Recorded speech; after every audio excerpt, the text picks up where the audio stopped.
We expect you to bring out your best. This state has gone back by 20 years, 25 years, almost a decade back. State bifurcation నుంచి కూడా ఈ రోజు దాకా మేము నలుగుతానే ఉన్నాం. And this state's development is very essential for the integrity of this nation. ఎందుకంటే ఇక్కడ కనుక ఏమాత్రం కొంచెం సామాజిక రాజకీయ గొడవలు ఉంటే రాజకీయ మనకు దేశ సమగ్రత కూడా ఇబ్బంది కలిగే పరిస్థితులు ఉంటాయి. ఎందుకంటే చాలా బాధల్లో ఉన్నాం. 20 years we really suffered post bifurcation.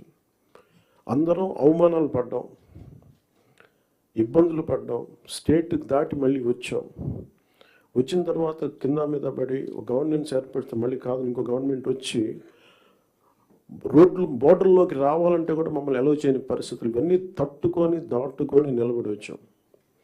So we are very very committed to give a bright future for this state. All of us, ప్రతి political leader they think of demographic dividend.